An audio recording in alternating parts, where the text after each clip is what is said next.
I guess what we would like to get started with, Steve, do you want to lead? How do you want to do this? Um, Andrea and I had a nice conversation a couple days ago, and we just talked a little bit about the scholarships and what to look for as a sponsorship.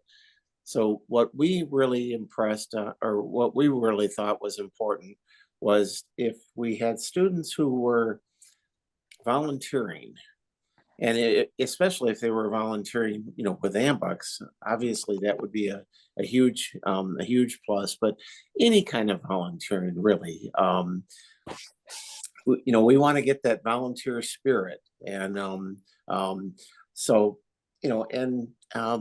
so we want, as members, we want to push that to the students to, if they have done some volunteering, to make sure they put that in their personal statement. And, there are four people that are going to read those personal statements and make decisions. So if they have some connection with an AMBUC, that's a huge thing because, the four of us are going to know, if somebody says, hey, I volunteered with Bonnie Lyden from Walker AMBUCS, and I know Bonnie's on here, so I have to, you know, Throw her under the bus. yeah, throw her under the bus, but anyway, Bonnie, when I joined the National Scholarship Board, Bonnie took over the Walker AMBUCS scholarship program and has done an amazing job. So, yeah. But anyway, yeah, so we just want to have something that stands out about the students. You know, yeah, it Tell is us. need based. It is need You based. basically get three sentences to make sure we want to read about the Yeah, person that you have sponsored. exactly. Because again, we do a lot of reading.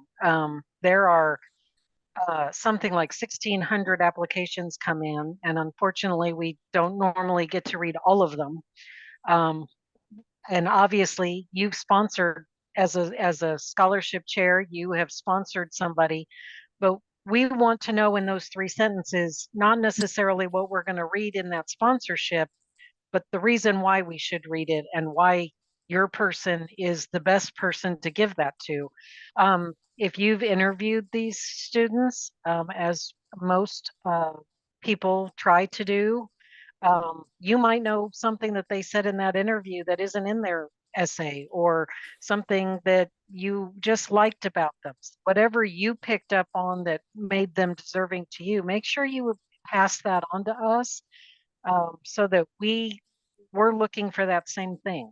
Because after a while, a lot of these essays, we read a lot about why these kids want to be physical therapists. There's a lot of great stories out there. So help us weed those out as easily as possible by giving us something to look for, or some, pass that on.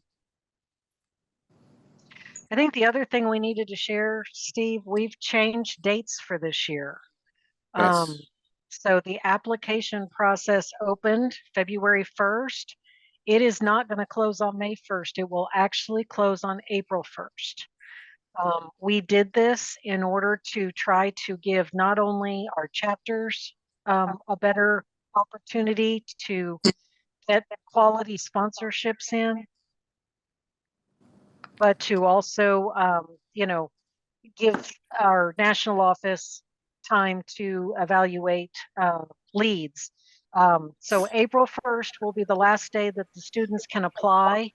Is April that gonna, 15th, oh, I'm sorry, was I'm there a wondering if question? that's gonna have, yeah, this is Tammy Jubel on the committee a long time ago. Anyway, is that gonna have a problem with students who are on their first year having their I was accepted letter? Um, that kind of thing, if you close it that early, is my only Well, concern. we know that there might be some challenges. FAFSA is actually, we asked them to provide the year before, because FAFSA has gotten very slow. But the problem we have is that we have chapters.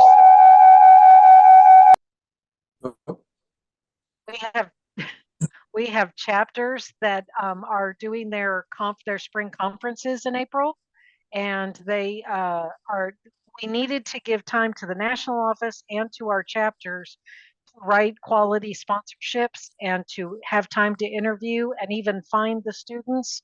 And to try and lump all of that into 2 weeks was just almost impossible. We just felt like only giving our chapters from May 1st to May 15th, not enough time.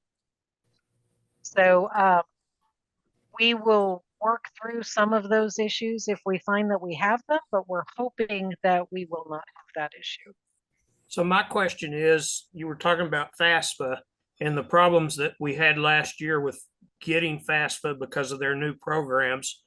You say to use the ones from the year Previous year. before, but what Yep. about, tell me again about the new students, So the yes, first year new grad students?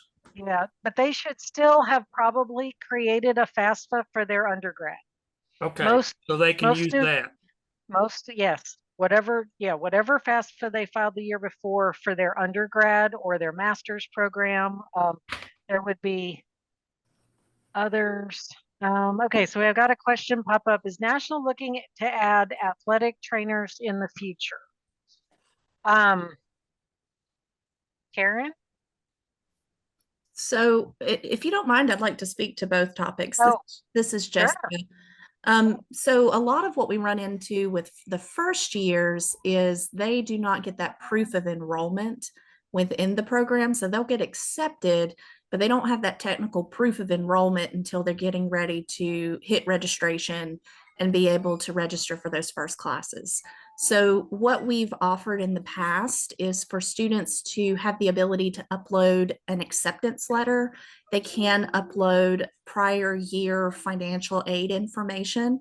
All we ask of them is that you update us later so that we can provide the committee with the most up-to-date information as possible. So if you find that you have a student who is like, oh my gosh, I can't get this form in time, I can't get this done in time, tell them to reach out to our office. We've got an easy email address. It's scholars@ambucks.org, scholars with an S at ambucks.org, and we'll get them some assistance and point them in the right direction. We understand some of that paperwork process can take some time to navigate. So speaking to the different disciplines that we offer and the graduate level that is currently a requirement for the National Scholarship. So to my understanding, when we excluded it to just graduate programs, gosh, I think we did that. It's probably been about 10 years ago now. That was because we had so many applicants, and we still receive usually around 13, 15, sometimes 2,000 applicants for the scholarship. The purpose was to try to reduce that population as much as possible. So to say whether or not we would open that up to other disciplines, as of right now, I would say that's probably not going to be something that gets pushed, but I would never hold opinions or thoughts, certainly send it. The committee usually meets after they've been able to finish this very grueling process, and they review what went wrong, what didn't go wrong. And of course, most certainly we could review, are there people we are excluding who are very important to our mission? But to just give you a little history there, we received so many applications for those 4 disciplines at a graduate level that it would be a lot to take on another discipline or level of study. Thank I- you, Jessica. I would like to just add something to that, Jessica. Our club has, and I don't know how we're gonna actually do the whole thing, but we have decided we're gonna select or choose a local charity, a local scholarship for recreational therapy. So that's something that certainly can be done, on a local level, a local chapter. We don't want, at this point, we don't, I'm not advocating that being done at a national level, but if your club feels that that's something you want to do on a local level, go for it. Absolutely. Absolutely. So recap something for me. You talked about uploading acceptance letters in lieu of, or reach out to scholars at ambucks.org. There was one other one that I missed. What was the other item? I think it was when you were FAFSA. talking about the FAFSA, the financial aid report. Um, if they don't have the most recent year's submission, they could upload a prior year. Yeah, that I got. So that was the two items then. Yep, it The is. FAFSA from the previous year and an acceptance letter for new students. Those are typically the two things that they run into issues with, Gary, and trying to get that updated. The other things that they would have to upload are the personal statement. Right. And then chapters help upload that sponsorship form for them. So you do upload all that stuff? Jessica, wanna- didn't you say though that they had to later on produce a letter of enrollment afterwards? Yes, Because they so couldn't produce it early on. if at the they are time of the able, application. yes, sir. So if they update us as soon as possible, then that helps make the process faster on the back end. So we are not going to issue a scholarship check without proof of enrollment. So if they, That was, Because I the think check that was will the go to other the school. thing. yeah, so if they can get that to us as soon as possible, it certainly makes awarding the scholarship faster. All of the checks go to the schools. They do not go to Around the the other. East High Coast. Plains. High Plains. I do want to go back to dates. So April 1st, the window will close. April 15th will be the last day that a chapter can reach out to the national office for a lead. We set this date because we wanted to ensure that, number one, that Karen wasn't overwhelmed with moving between the processes of having the application window open and then the scholarship committee actually trying to start to get into Kaleidoscope to review all of these applications. So April 15th will be your last day to request any information. So my question is Kaleidoscope still going to be used, and will that be out soon enough that we can close by the 15th? Yes, Kaleidoscope will still be the tool. And another good thing about having that kind of middle deadline is we do then have the complete list of students for consideration. So yes, we'll be able to provide all of the available students who could potentially be sponsored. Because that's what we would run into. Students, of course, they're busy that time of year. They would wait until closer to the deadline. I get it. Springtime's a pretty busy time of year for that sort of stuff. And then we would have some students who are really stellar kind of fall through the crack. I think another good thing about kind of reiterating this call to sponsorship date is that some of our chapters don't even realize that this is something that they can do. So having that built-in date also kind of pushes the fact that we want them to help vet and look at these students. It also ensures that there is a little bit more of a vetting process going into all of this. So if we go ahead and shut it down, then that gives our chapters a full month to make sure that they're talking to students and that they are quality applicants for a national scholarship. Which, having said that, May 15th will be your last day to submit your sponsorships. On May 16th, the National Committee will start reviewing applications. If your sponsorship has not been uploaded, it will not get reviewed. Well, the reason We for had, go go ahead, Pam. No, the reason for Oh. my question was Karen had so much to get done that some of mine didn't come in on Kaleidoscope until I called her and said, I've got this student. Why do I not have the Kaleidoscope information? Then she'd send it. But I'm just wondering if she's going to need some help to make sure that all happens in a reasonable amount of time. Yeah, I think having that built-in time is certainly going to help with that. Okay. Thank you. So that'll round out May 15th will be the last date to submit the sponsorships. We will start reviewing at that point. The committee meets in mid-June to actually finalize the decision so that we can make those announcements, hopefully in a very timely manner, before the national office gets ready to go to national conference. So there are a lot of moving, scholarship is obviously just one part of what we're all trying to do at that period of time. Like I said, with spring conferences and then the national conference, we had a kind of a tight window. So we wanted to ensure that nobody was having to be in a crunch to do anything. We wanted to give plenty of time to vet and write sponsorships. We wanted time for the national office, and we also wanted time for the national committee. So we hope that these dates will lend to making that process a whole lot smoother. Hey, Donna, did you get my letter that I sent you yesterday?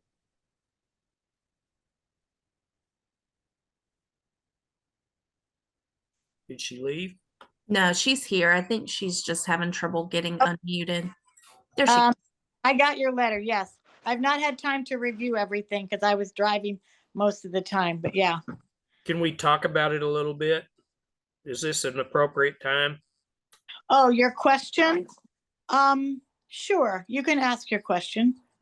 Okay, so last year our club has 8 named scholarships. I've been pushing that for the last 8 or 10 years on the scholarship committee with Southwest AMBUCS. And we kind of expected that, and our letter basically indicated that we wanted our students at Texas Tech, at WTAMU, and any other sponsored student that we pick get our named scholarships. Well, we got 4 that were in ours and 4 that were given to other clubs.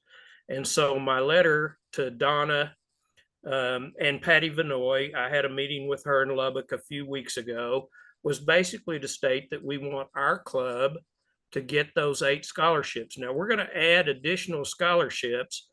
We usually have about 13 to 15 students. We have seen as many as 23, but the last few years it's been in the 12, 13 range.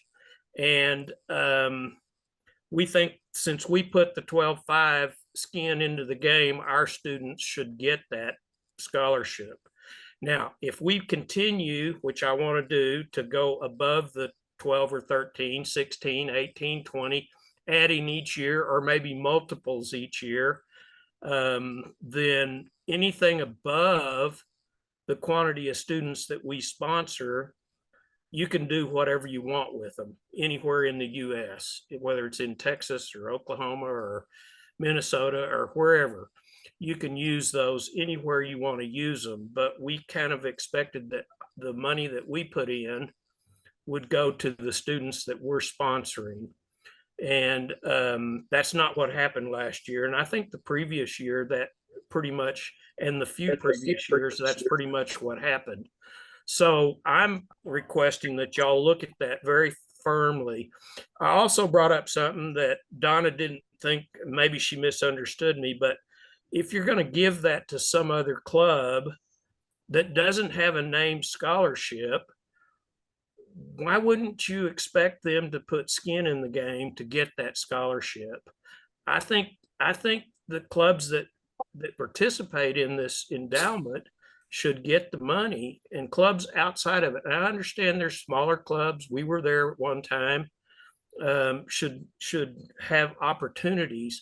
And I think the way you handle that is you say, call Gary Floyd and say, do you care if we give this to another club? And we can decide whether we want to do that or not. But I think y'all really need to look at what we're doing and why we're doing it, and know that we're going to continue to add to that scholarship fund. The fundraiser that we have, we've always put into Amtrak's. We have so many Amtrak's that we have recipients for.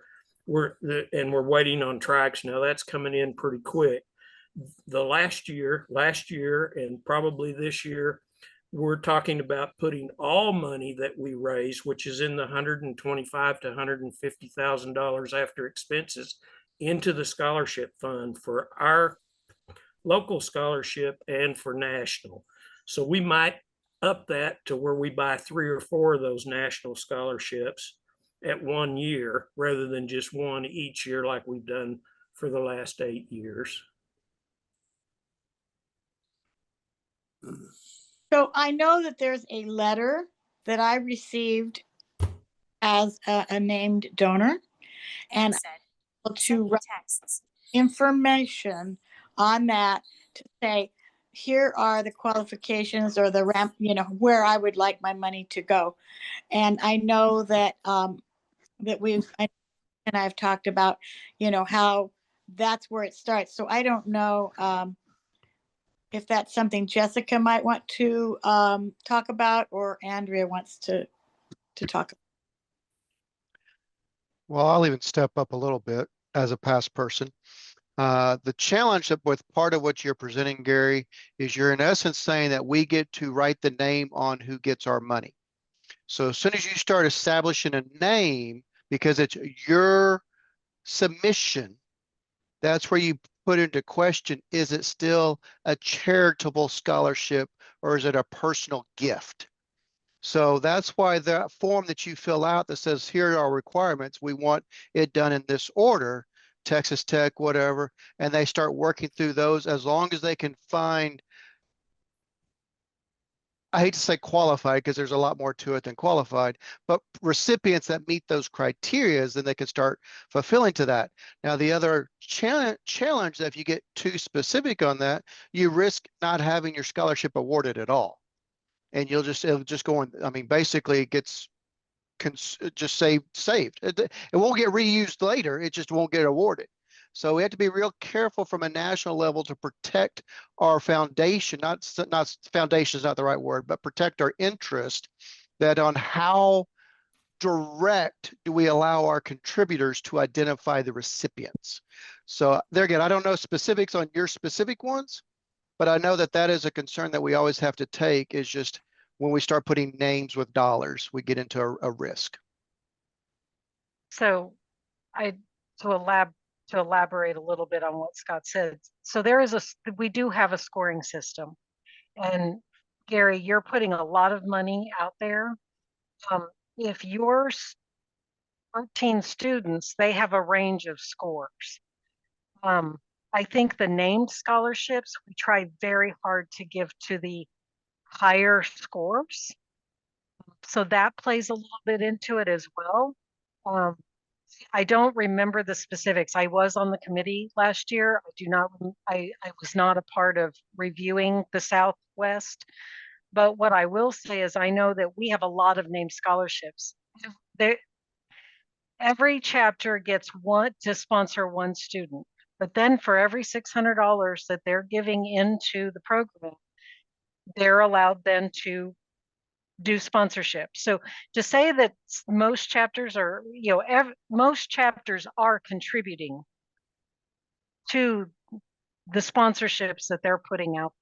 Yeah, that's a different than the named scholarship though, right? No. The $600 is different than the named scholarship. Sort of. All that does is give them the right to allow to write a sponsorship, the same way you are allowed to write sponsorships based on your 100% giving. So, but it's still money that's going into the program. I think what Andrew is saying is that the named scholarships, and I don't know numbers, we'll say there's 100 named scholarships, and I know that's higher than what we have, but there's 100 named scholarships. So we want those named scholarships going to the 100 most deserving based on a ranking, not based on who submitted the application. And yeah, that's why some I of those got names that, are going but that's elsewhere. not the way it was sold to us originally. That's what I'm saying. Gotcha. It wasn't sold that way. Dr. Hooten, who was the president of Texas Tech at the time he and I started doing scholarships, it basically taught me what I know about scholarships, which you know, he basically was close to the students because he was right there. Yep. But we started that initially when we involved the club to get a vote to do that, that those dollars, those $1,000 scholarships were going to our students, not other students. I get the deal where you're talking about the level of one student versus another and what they do and how they do it. And Patty told me, now I've just retired, so I didn't have time to interview each and every student. I did call some of them if I had questions about what they stated, but now I have more time to do that, and I will do that. And maybe I can come up with more information that's more, it includes more information than what they submit to national. Put them higher on the Absolutely. list. You Yep. can Yeah. you can help them. Every sponsor person, if you're responsible for sponsoring, if you feel like their essay isn't emoting their story well enough, go back to them and ask them to We can, give them a critique, Yeah. give them a way Right. to, because again, we're reading a lot of applications. And Right. so, No, I got and, that. and everybody wants to be a therapist. Everybody had a reason for being a therapist. And I don't mean to diminish anyone's, but their story has a lot about how we feel about who we want to give money to, because that's all we have is the 3 sentences that you write about, 3 Yeah, sentences I you get give that. us, and then what they write in that. So don't never be afraid to go back to a student and say, I mean, I'm going to admit, when I was doing our chapter, we had a girl that I ended up not sponsoring because she was like, I'm not rewriting it. Sorry, I don't have time for that. And I said, okay, well, that's your choice. And then it's my choice. I'm actually not going to submit the sponsorship because I don't want to waste the scholarship committee's time for that. Well, what's the So point then of putting in qualifications for the named scholarship to begin with? If you're simply going to do we a rank basis? absolutely want to honor that. We try very hard, but there are quite a few named scholarships. So when we are doling those out, I mean, it's complex there, and we have very short period of time to do some of that. So we 100% do not want to purposely in any way not honor a request for us to give a sponsorship to somebody. Yeah, but the point is, it was sold to us that we would have more control if we gave out, we have 4 named scholarships. It was always my impression that that the criteria was something the scholarship committee would take into account Absolutely, and we as do. a priority. Right. And what I'm hearing now is something quite different, because you're That's what talking I was about getting at. giving it to the highest ranked. Well, That was never something Jamie, that can was Can you articulated turn the TV off to for a us. minute?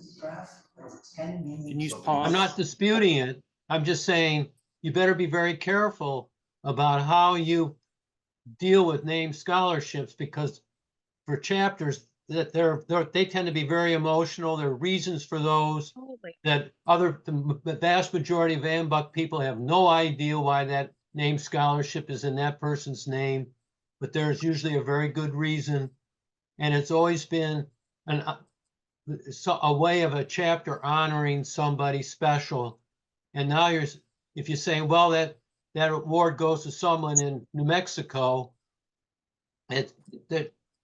the chapter's going to have a hard time understanding why should we do named scholarships. I did not believe that we blatantly disregarded anybody's request. So I apologize if that's what happened, but I don't believe that's what happened. We tried very hard to take all of those requirements, and some of the requirements are extremely detailed. And I know that we try very, very hard to respect and honor what they've requested. So that's why I'm just a little surprised. I do want to say though that if you put very specific things on there, and there is going to be a certain amount of the scoring process that's a part of it. So I understand that. But what happens is we start seeing awards going to people. We have pretty liberal requirements, but with an emphasis primarily on, we like it to be in Michigan. And we Okay. start out with PT at Grand Valley, and so I would broaden it out so that, you know, we try to be as flexible as possible, but suddenly Kansas City gets it and nobody in Michigan gets it. We know there are plenty of people in Michigan. So it's just something I want to go back to. So you- I have to know this so that I don't misinform people in our chapter exactly what the criteria are that the scholarship committee uses on named scholarships so that people don't get pissed off. Cliff, you're trying to People say get something? very angry on named I scholarship. think y'all are missing the point. The name scholarships, you get to give quite a bit of direction. If you're in Grand Rapids, say we prefer this scholarship to go to somebody in Grand Rapids. If not that, then the state of Michigan. If not that, somewhere in the mid-states region. What you cannot do is say, we want to give it to somebody from our club.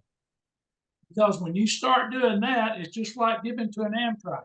If I donate $1,000 to an Amtrak program and say, I want to strike for my kid, that violates every tax issue you have for a nonprofit.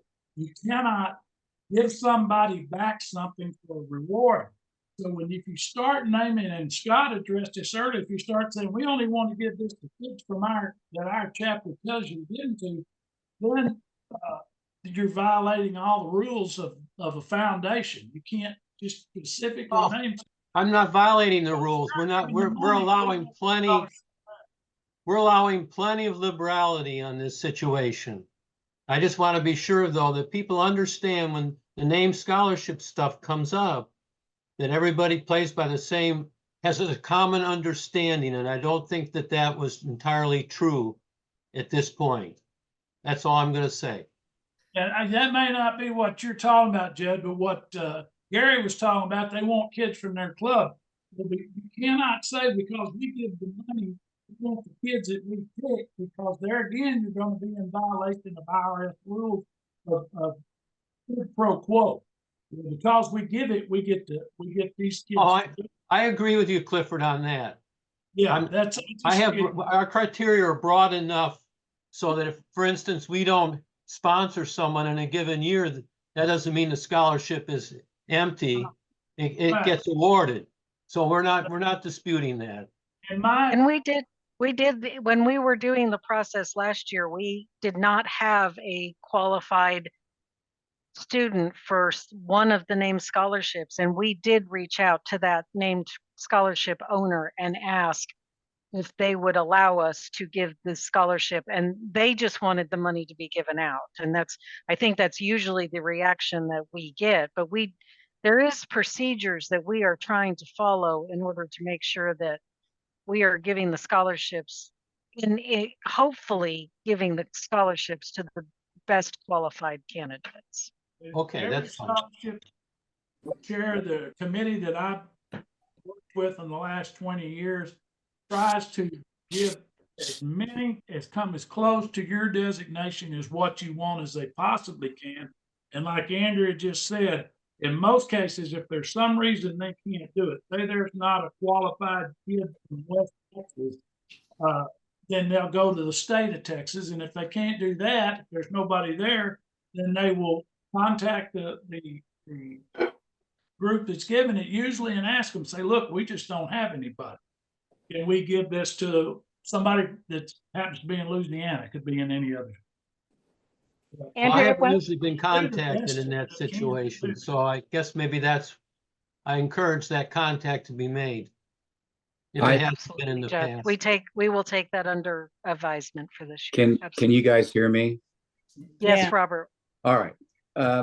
I've been kind of quiet through all this. I'm from the Salina, Kansas chapter, and I've been scholarship chairman for a long time. I've been a member since 1980, and I've been a chairperson for a few decades, and president. I've gone through all kinds of seats, but for this scholarship stuff, I've been very, very active with it. I strongly support the national for how they run it, the system. We have several named scholarships. We were never told that when we put that money in there, that we're guaranteed to have that money come to our student. And we never thought that. We want to keep putting money, and we are putting money into named scholarships because to support support students throughout this nation. We also have a local program, and I've been giving money locally through the Salina chapter of AMBUCS for a few decades. And this last year, we gave almost $20,000 locally to students that are in different therapy fields, above and beyond the money that we give for national. We're blessed that we do have money to do that, but we have done that. And we feel very strongly still to support national for what they do in the named scholarships. In the named scholarship program, I would hate to see it change the way it is. That's my thoughts. Thank you. I do want to touch one thing real quick. And I know that we're sort of circling back around and everything, and I apologize for that.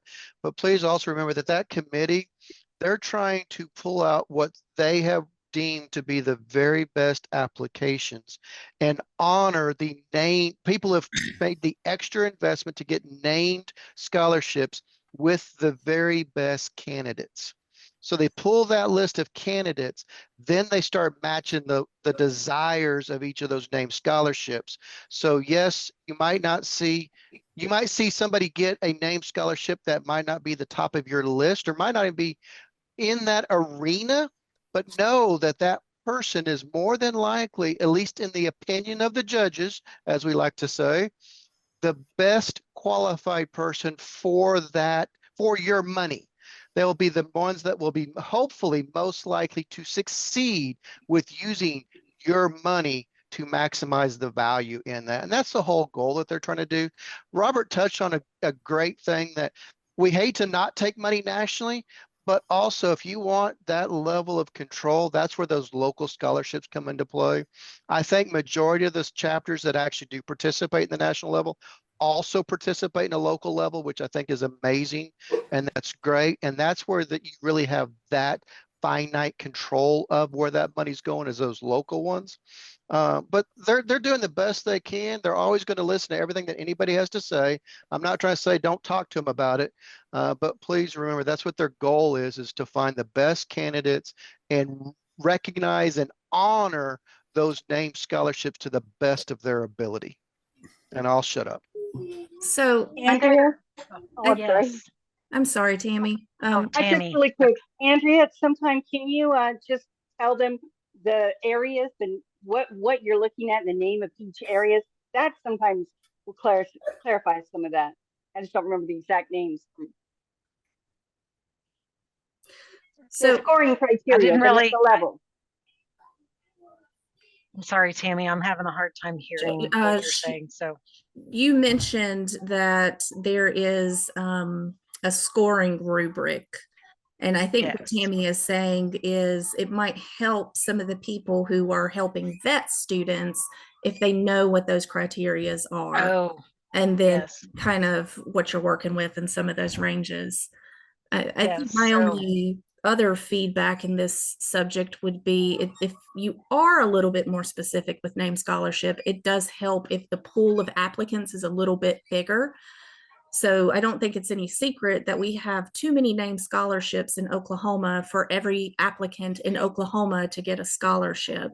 And we've actually got a member, Stephanie, in the chat who is kind of wanting to know what does she need to do on a local level to both generate some of those applicants for either local scholarships, but then also to help drive some of those applicants to the national scholarship, because that does seem to be kind of a global problem for us. And that's not the case for all of these scholarships, but for some, we just don't have enough applicants to meet some of these criteria. So Stephanie is looking for some guidance on how to generate some of those students at the local level. So I would say that first would be, what are the schools in your area that you're, working with? If you do not have a school in your area, what would, for your chapter, what would be something that you would value in trying to find a student? As Jessica mentioned, we have a problem in Oklahoma where we have so many chapters that we run out of students in Oklahoma. And I actually, several years ago, I just called Karen and said, are there any applicants in Naperville, Illinois? That is the town I grew up in. It was something that was important to me. And sure enough, there were 3 applicants, and I vetted their applications and called them, ended up catching up with an old friend of mine from high school because it was her daughter. But, you know, I mean, there's ways that you can ask for leads. If you do not have students readily available in your area, something that just your alma mater, the school you went to, where you grew up.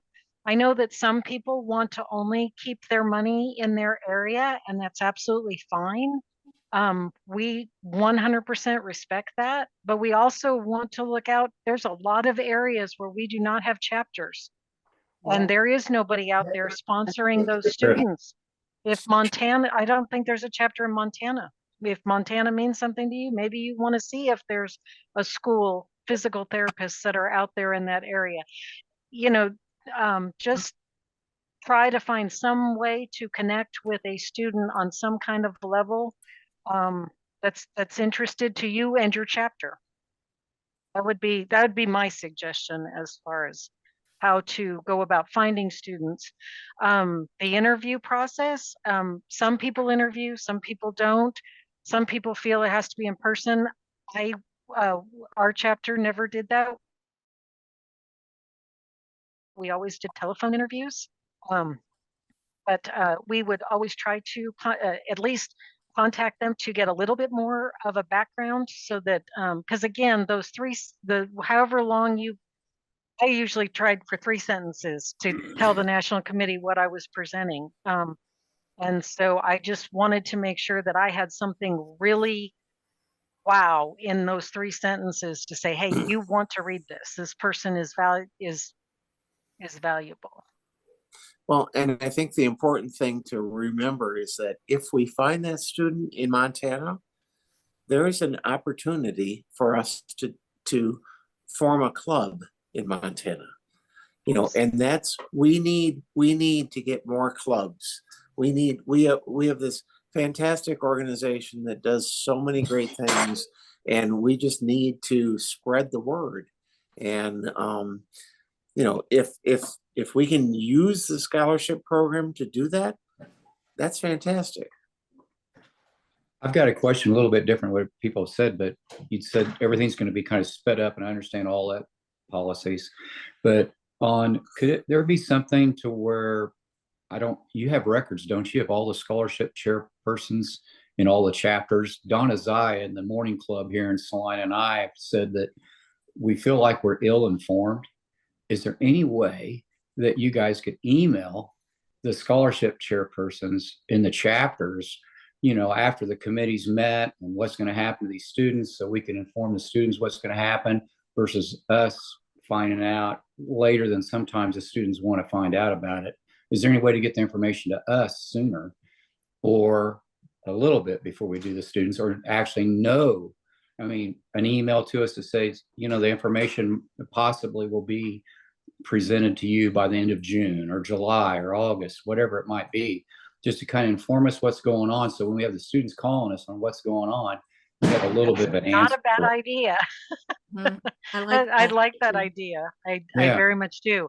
But Donna and I feel very strongly about it, you know, so. We can definitely add that to our list of things to discuss and talk about when we get ready to, we'll be meeting several times as we get closer to our date of starting to review applications. So we'll definitely talk to Jessica and Karen and amongst ourselves. And that'd be great. That's a great idea, because I know I was always sitting there. We always used to vacation in July, and I would be sitting there in the airport looking at ambucks.org. Have they announced it? Have they announced it? Right. To try and get my emails out to my people. So that's a great idea to bring up, that we should try to communicate. I don't know that we know that you are a scholarship chair unless you are listed that way in the hub. Yes. Andrea, it's Pam. Hey, Pam. Maybe we could do a Zoom meeting just with scholarship chair people. Yeah. After we're done. We can look at that. Absolutely. And that way we could maybe answer some of those questions Put an with each of email the out. scholarships chairs To that the, they have. yeah, put an email out to the presidents and everything to try to get information back to national. Don't make it up to you guys. Just put the pressure on the clubs to put out information on what the email address is and contact person is for the scholarship position in each chapter. If they don't get back with you, they don't get back with you. So, and then you have it, you know, simple and sweet. All right. We Can I will ask definitely another work question? on that. Yes, Gary? Yes. Yep. Okay, What you got? so Patty Vanoy, when I met with her in Lubbock a few weeks ago to talk about scholarships, indicated that National has some additional ways that our club can use our name scholarship and transfer it into some sort of a more a tighter, where you maybe have one or two students that you use those funds for to sponsor. Do you know what that is? I can't find any information on it.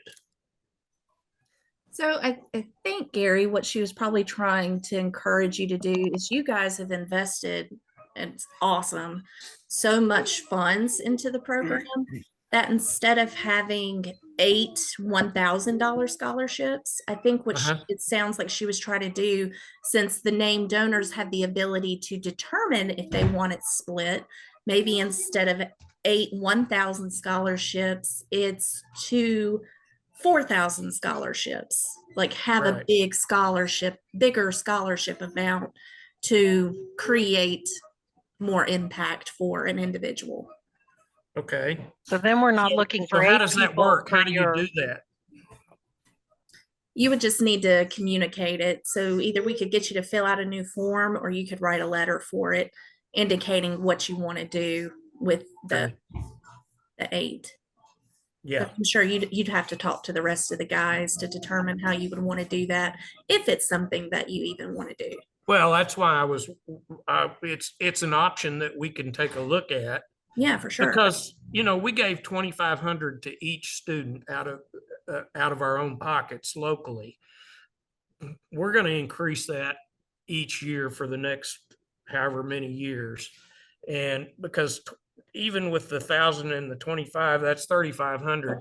That's not a lot of money for a college student, but if we can make a bigger impact for a few, maybe that's what we want to do. That's a club vote, but I need to be able to present that. Yeah, absolutely. Gary, that's phenomenal, because I then wish you can we had more revisit- money to give chapter scholarships and to give additional funds on top of that. I would love to have been able to do that. Our chapter just doesn't have those kind of funds. So it's amazing that you guys are able to do that. Yeah, because that was over $35,000. Yeah, and Gary? Yes. Yeah, Gary, that would also allow you to tweak your requirements for your scholarships as well. Yeah. Okay. Okay. So if somebody could send me, Jessica or Karen or somebody send me some information on kind of the procedure there, just a kind of a written note of what we need to do, that'd be great. Then I can present that to the club. Yes, I will send that to you tonight. Okay. Hey, this is Fina. One thing I wanted to throw out that Oklahoma City does, and we give out, I think we gave out 4 scholarships last year. If we set all of them in, if say out of those 4, only 3 of them got a national scholarship and that 4th person did not, whatever the highest person got for scholarship, that's what all 4 will get. And then on top of that, we bump it up with whatever money we have in our scholarship fund. Right. So that's kind of how we do it. We make sure that everybody that we send in gets the same amount. So if they get a $600 one, we'll match that $600 from our club. That's not a bad deal either.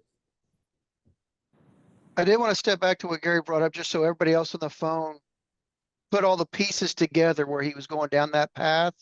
So once you get a named scholarship, that's 10 William L. Whites, that's $10,000 you contributed. I think there's a big confusion across the organization that you can only do named scholarships in $10,000 blocks. In other words, 10 William L. Whites. Once you have a named scholarship, you can contribute each individual William L. White to increase that one scholarship. Or once you get to over 2, as Jessica was going down, that's when your choice is to either split them or to continue increasing a single or a couple. So once you hit a named scholarship, each William L. White afterwards, you have a lot more control on how you want those scholarship monies awarded. It doesn't have to be in $10,000 blocks. I just want to make Okay, sure everybody so understood I that. was told that I don't know what changed, but maybe originally they were 10,000, but there was a period of time where we were sending 12,500 in for those named scholarships. Has somebody tell me exactly what the amount's supposed to be?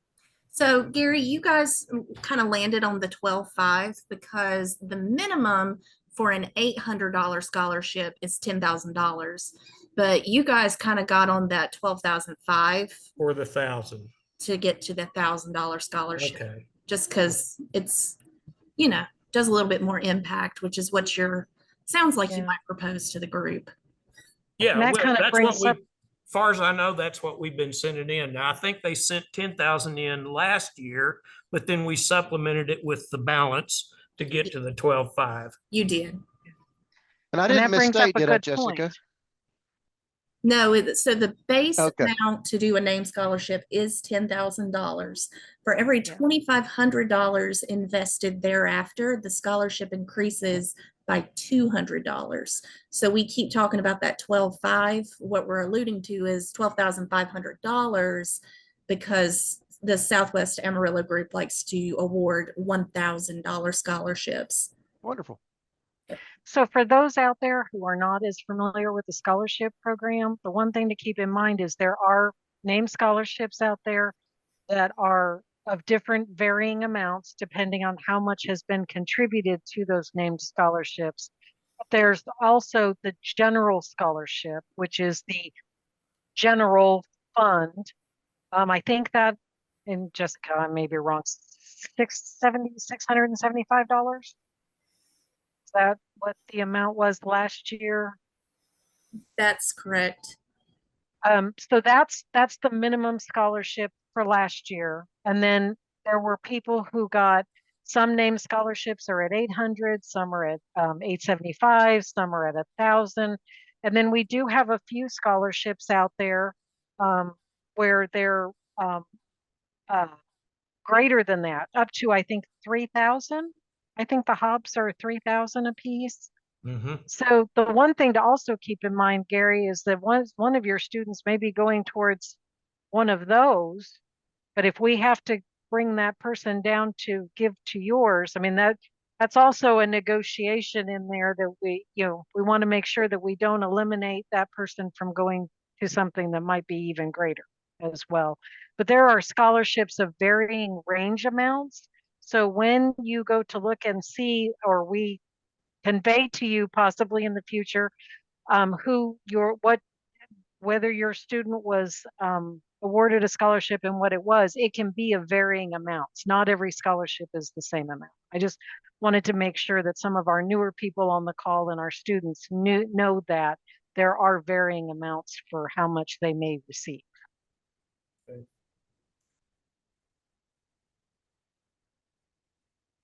And Andrea, I think, am I muted again? Nope, you're good. No, Okay. we hear you. Okay. So I think some of the newer and younger chapters, or even some of the chapters that have been around a while, are not aware that every chapter has the opportunity to sponsor one student. You alluded to that earlier, but I feel like I've just done many visitations and several chapters were not aware of that. And some of them do give, some into the scholarship or living endowment. Yes.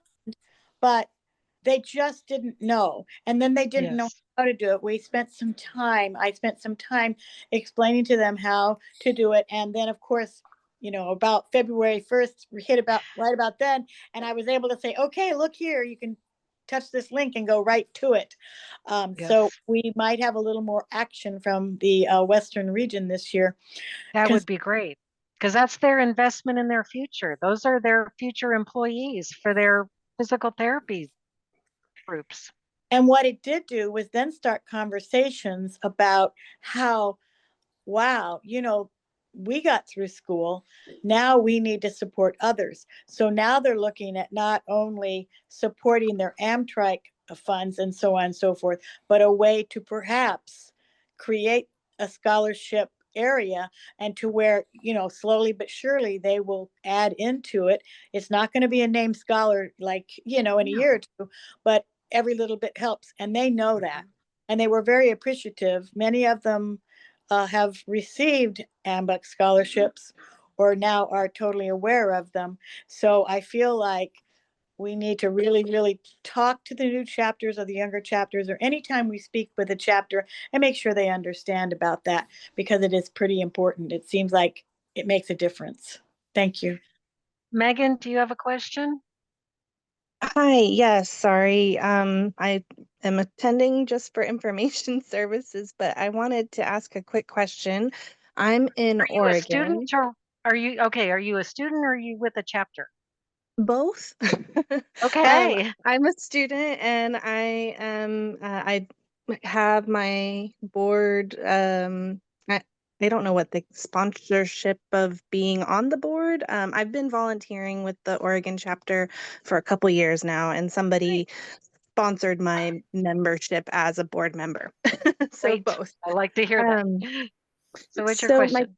my question is that I wasn't aware of the cost to the club to sponsor a student. And so in Oregon, we have a really long wait list for clients needing tricycles. And I just don't know. Can you speak a little bit more about that cost? Because it seems like it's not actually beneficial to my club to sponsor a student when we have a wait list for clients needing tricycles, and that money could be going to The that. ever-growing battle.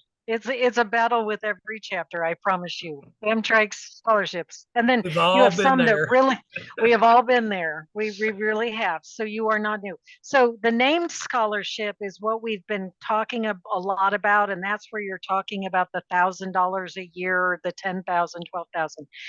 You as a chapter can sponsor one student absolutely free. There is no expense to that. You can submit one sponsorship. Then for every $600, Jessica, if It's as a part of your $600 as a part of your national giving, if you give $600 to scholarship as a part of your giving, then you can sponsor 3 more students. And then every $600 after that, you can sponsor 3 more.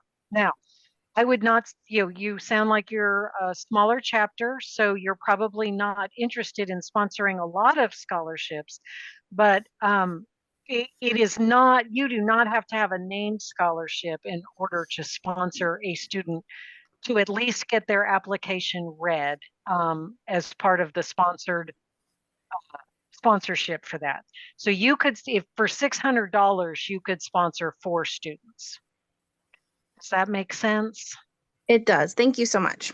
So Yeah, I got because a I know question. we've been focusing on those named scholarships, and that sounds like a lot of money, but for like my chapter doesn't have a named scholarship yet either. So we're just working with what we give in our national giving. So I've got a question about that, because I think if I calculated right, with our giving, we had something over 30 students that we could get with that $600. So we only had 13 students of our own. So do y'all use that in our name other places, or does it just not get used?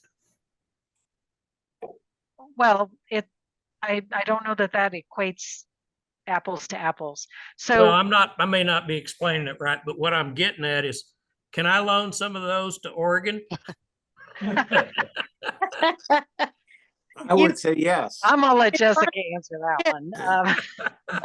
I think Gary's probably thinking how I was thinking, and I'm like, if you're a student and you showed up to this for more information, put your name in the chat, because I want to look out for Yeah. you, because Les that's I was Southwest gonna say, we're sponsored it. gonna look out for your applications. that's That's extra Yeah. effort. So any chapter can sponsor any student from anywhere, which is really amazing. And many of them do that because either they don't have a local program, or they want to increase the pot of students they can support.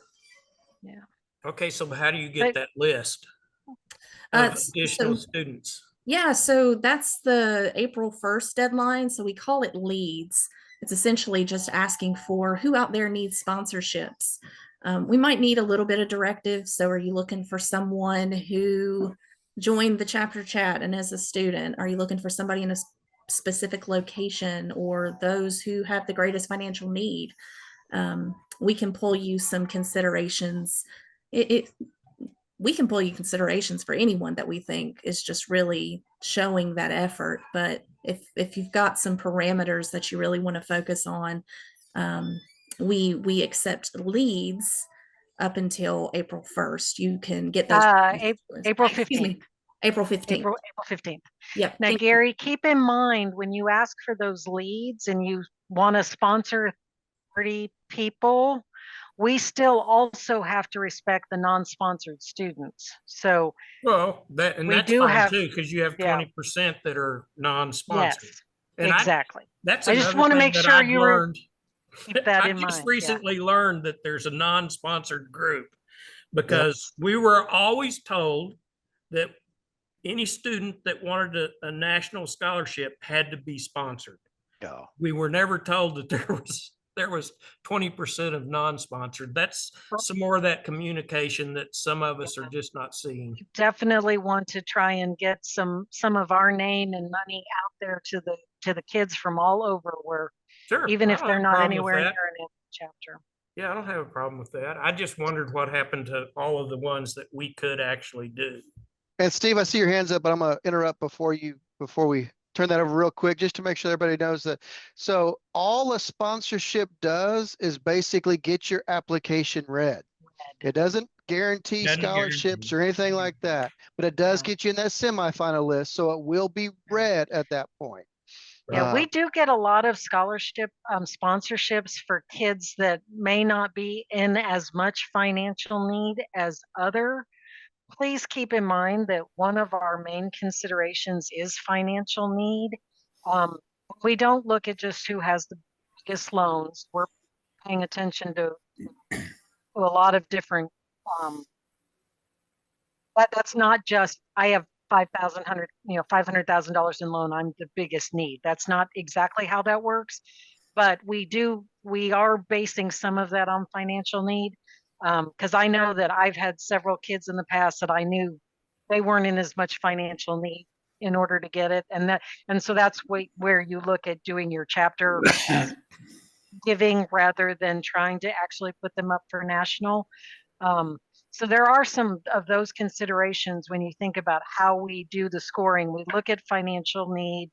We look at, their passion for community service, their passion for AMBUCS, their passion for, we have several different considerations that are all going into that. And Scott is very correct.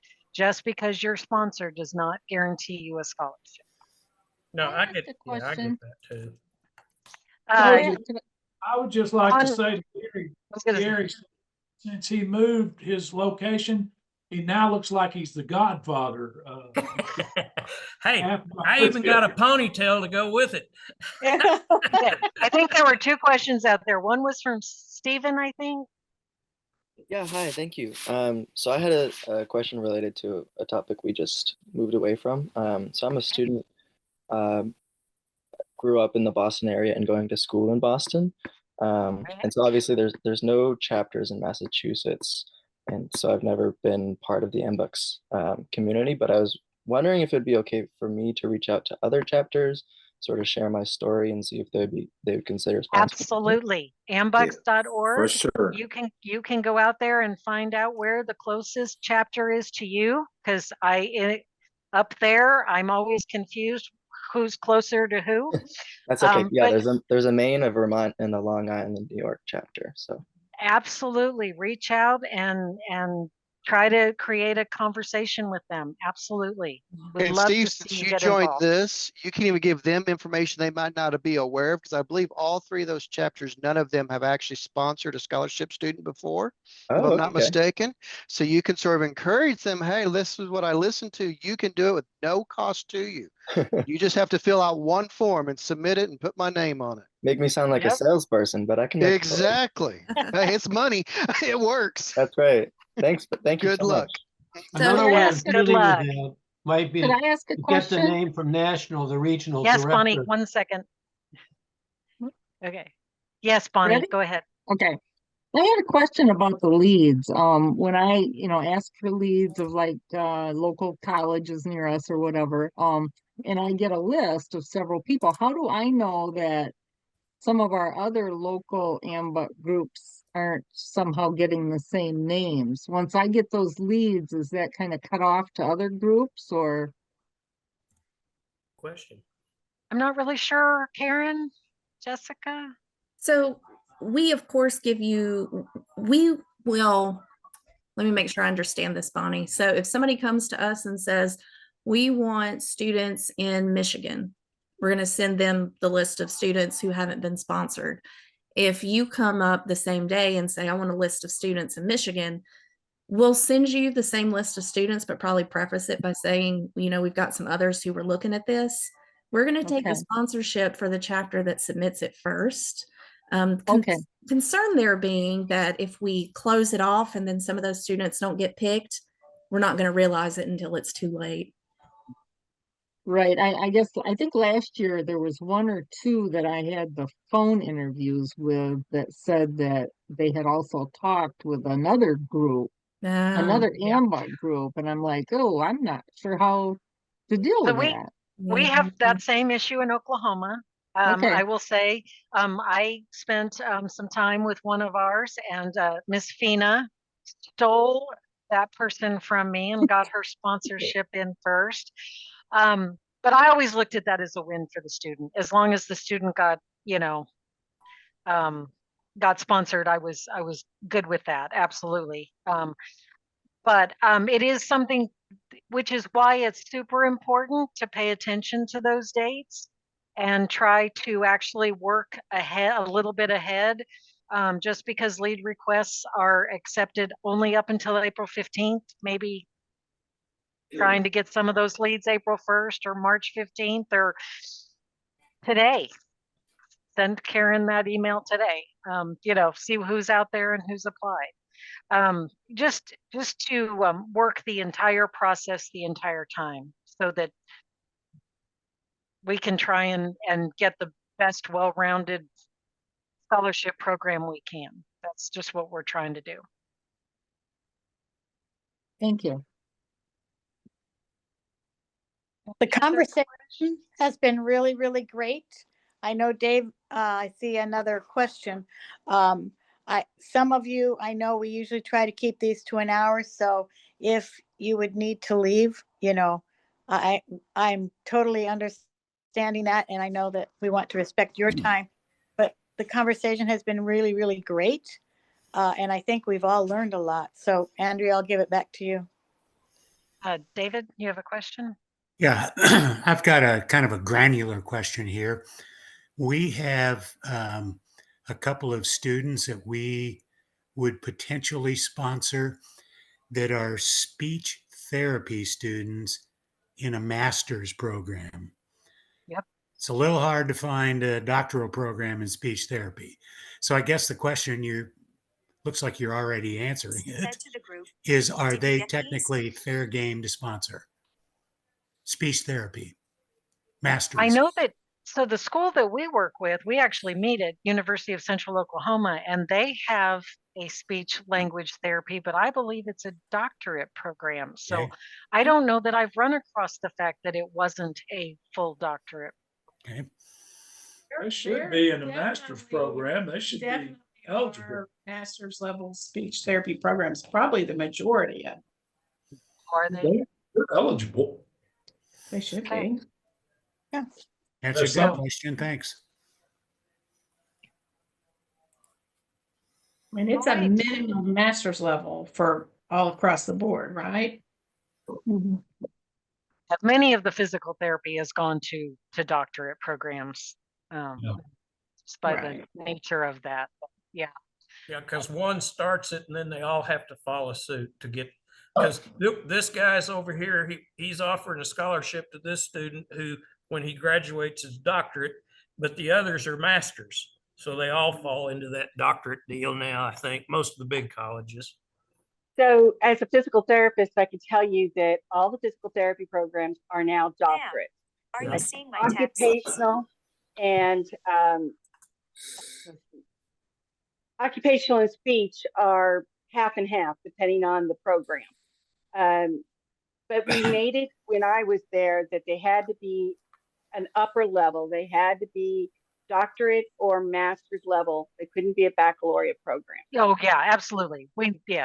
Nothing is at the below graduate level of some sort, but yeah. Those as well as the other tracks that we were talking about, those all have to be handled at a local chapter level. Hey, can I throw something out there real quick too, just to throw in the back of people's minds? Like in Oklahoma City, our community college has a PTA, OTA, and speech assistance, SPLA, I think is what it is. Oklahoma City, we, as doing local scholarships, we allow them to apply to us personally, and we will also give them a scholarship, because I don't know how many people have gone to therapy lately, but you see your therapist once and then you're dealing with that PTA or OTA for the next 10, 12 visits, so they have to reevaluate you. So that might be something you guys could be putting in the back of your mind too, if you have excess scholarship money that you want to spend. I don't think we've ever had any excess scholarship money.